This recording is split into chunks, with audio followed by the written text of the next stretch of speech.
This video is to demonstrate the use of NiTi Cinchback Pliers. So here's a case where we just bracketed up, and we started with an 014 NiTi, but we don't want this wire to be slipping around. And also I'll use cinchbacks if we want to limit the proclination of the anteriors, because it'll reduce the proclination of the archwire effect. So what we'll do is we'll do a distal end cut like what we usually do, but I'm not going to do it flush to the molar. I'm going to leave it about 3 millimeters longer. See that?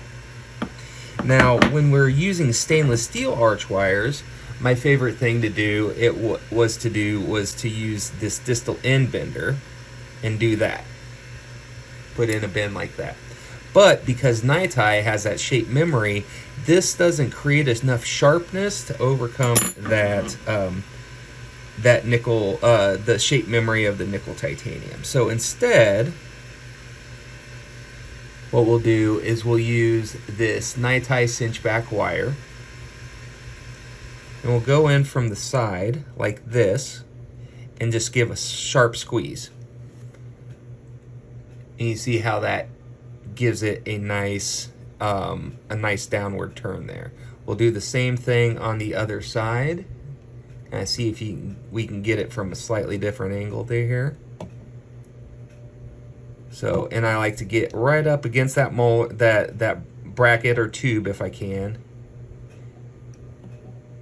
Give it a good squeeze. I'm leaving it longer here for demonstration. In the mouth you would cut it and then do that, but that's how that works. And so that way we create this nice little distal end bend. I find that some folks just don't think it's as pokey, and then also like I said, it keeps the wire from sliding around.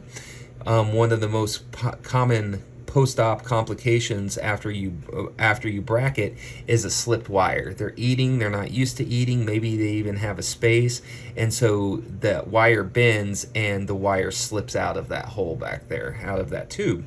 And so then they got a pokey wire and they're calling your office complaining. And so a lot of cases starting off, especially while we're in the early wires, we'll do these cinchbacks. Also, if they are if we want to limit the proclination of the lower anteriors, we'll do these cinchbacks. So I hope that helps.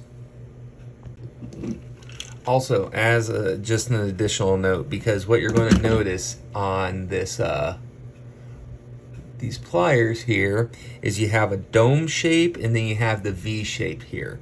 You always want the dome shaped towards the occlusal of the tooth, because it's going to put that that bending force downwards. So if you see here, if I bend this again, click,